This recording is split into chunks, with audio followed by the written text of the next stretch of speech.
Starlink has made a bunch of changes again. If you've been watching the channel before, you've seen us put out a bunch of videos and they keep changing stuff and we have to keep updating it. And now they've done more big changes, so now we got to do another one because all of our old videos have become somewhat obsolete. So we're going to do another video explaining everything that you would need to know about Starlink if you're interested in getting it.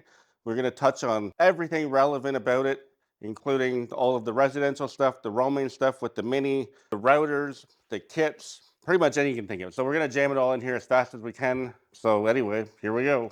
Okay, so we're going to start with the two residential kits available to you, the standard kit and the standard 4X. So the standard kit is going to come if you order the 100 meg plan, which is the smallest plan.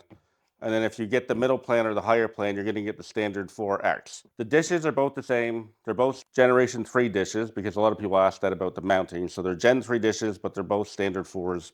They just had to confuse things. Just another one of the many changes that they've made recently. When you get your standard 4 kit, you're going to get your dish like this.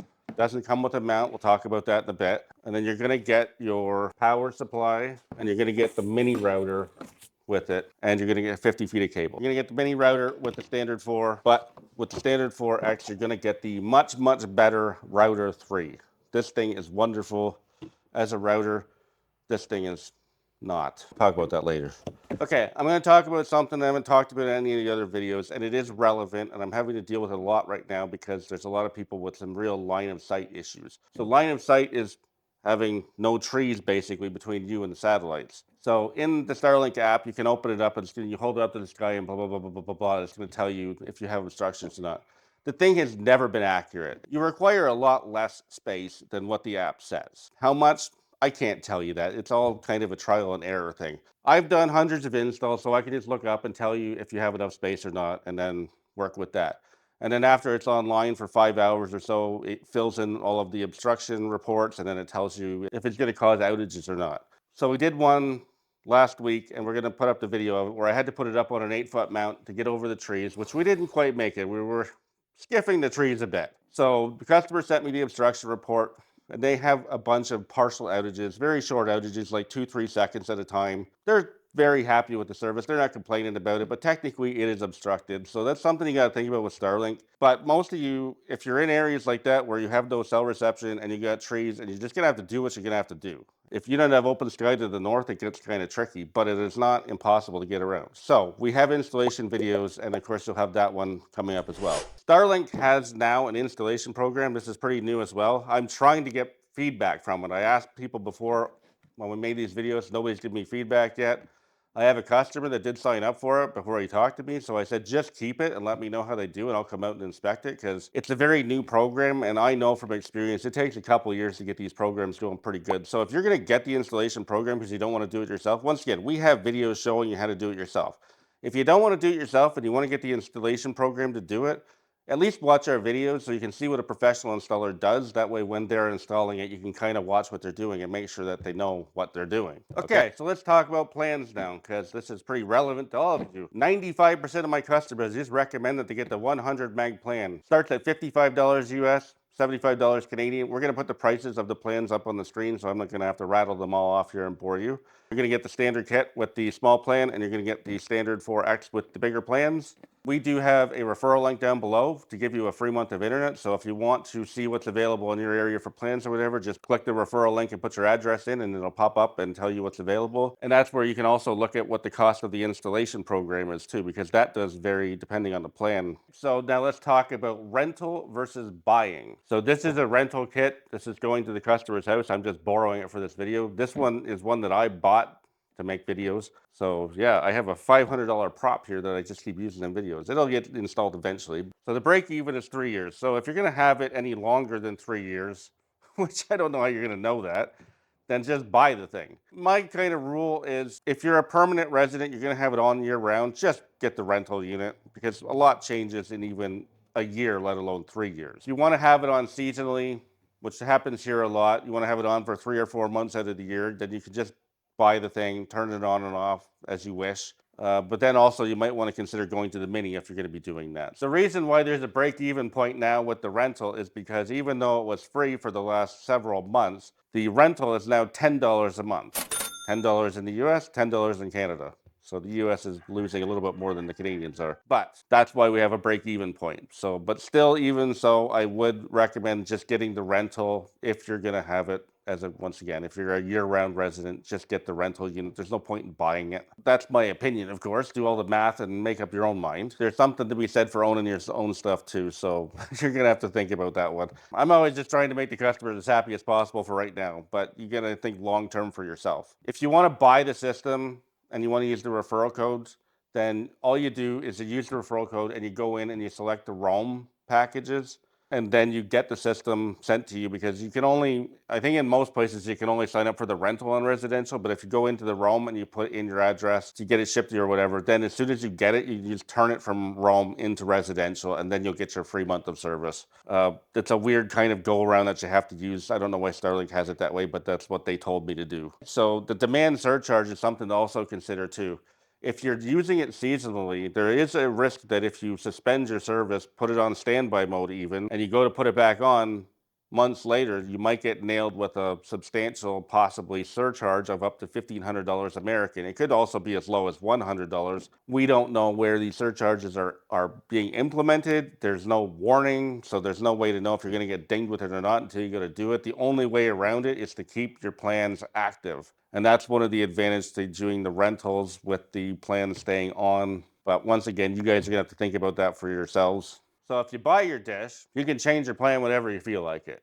If you get the rental dish, in Canada now they've implemented a law that you can change your plan anyway, even though you've agreed to a 12-month period. And in the US, there is a fee to get out of it. So make sure you're looking at that. So when you're ordering a thing, make sure that you get yourself on the plan that you're fairly confident you want to stay on if you're going to be doing it on a rental unit. Okay, so this is the first time we've had to really address the router situation. We do have a video coming out on it, but right now I'm going to touch on everything real quick. So Starlink routers have always been fantastic, from the generation 1 to the generation 2 to the generation 3. But now they've come out with these standard 4 kits, and they're giving you these, instead of just being a mesh node, which they're pretty good at, now they're using them as the primary router, and they are absolute garbage. They are no better than this $20 piece of junk. So we have tested them, and I guess you can tell that I don't work for Starlink because I'm trash talking their product pretty hard here. I would say that this is good for at best a 1,000 square foot house. They're saying it's good for twice that, which I can tell you it is not. We have done some studying here, and we're just going to give you, there is one, once again, there's going to be a video on this explaining the differences between them, but this router, don't even bother. It's not really any better. That's just kind of the cheapo one. But once you get into the mid-range TP-Links, or we have a Linksys here that's not too bad, they all work very well for a regular size house. If you get into like a 2,500 square foot house or larger, then think about getting the Deco meshes. These will also pair up as mesh routers. There's a lot of ways to do it. Once again, if you're interested in it, watch the video. But for right now, if you just have a normal house and you're getting this kit, think about buying yourself a router. We'll link to them. They're probably like $50, $60 to get a decent router. So it's something to think about getting. Okay, so we're getting near the end here. You're going to install it yourself, or even if you're going to get somebody to install it, it's something to consider is that it comes with a 50-foot cable, okay? 50 feet. It used to be 75. When they dropped it down to 50, 50 is a lot shorter than 75 when you're doing installs. So consider getting yourself possibly a 75-foot cable, 100 foot, 150. We're going to have them all linked below, up to 300 feet. So anyway, something to consider, because otherwise you're going to get your kit. You might not be able to use it until you get a cable in. And of course, as we showed you, you only get this little kickstand with it. It's only good for setting it on the lawn or a picnic table or something. So you're going to want to get yourself a mount, and you just take that off like that. And then if you happen to have an arm around, you can just get one of these pipe adapters, and it just slides in there, fastens into place. This one is adjustable for the tilt, because it will tell you if the tilt is right or not. If you have an arm that's straight up and down, you can get one without the adjusters. It's fine. We'll have all of this linked below. Kind of a specialty mount, which is like a wall mount. We'll have this link below. We're gonna have a whole video on mounts, so stay tuned for that, because I ordered every mount that you can get pretty much, and we're gonna go through them all. This is the one I recommend the most. I use this 95% of the time. It's a 2-piece mount. We're gonna label this as mount 1, so you don't have to look through the whole thing. It goes on there. It's a 2-piece mount. It fastens in.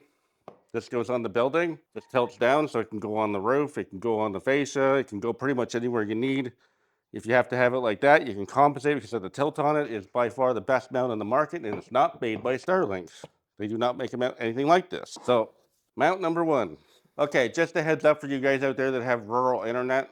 There is one satellite that is going to be ending its service life this year, and that's Viasat-1. The modem is going to look like this. It says Viasat on it. There's also a different version that has a big blue light on it. So if you're on that satellite, just be aware that you're going to lose it by the end of the year probably, and maybe consider getting Starlink before that happens. So here's our Mini. This is the mobile version of Starlink, obviously. A lot of people will mount this to the roof of their car. They can also get suction cups and stick it to your sunroof, stick it in your dash. So there are different plans available for this. We'll put them on the screen right now. There is a small 100 gig plan, and there's a 300 gig plan, which is what most people get. That's what we're on. And then there's an unlimited plan. Unlimited plan is pretty expensive. You used to get this for free when you order the max package, but you do not get it for free anymore. You have to buy it. And right now, these are $199 American and $299 Canadian. I think that they were using this to kind of lure people into buying the max package. I'm kind of glad that they're not offering it for free anymore, because I think a lot of people got the max package and they're overpaying because they wanted to get this for free. Definitely cheaper in the long run just to buy it.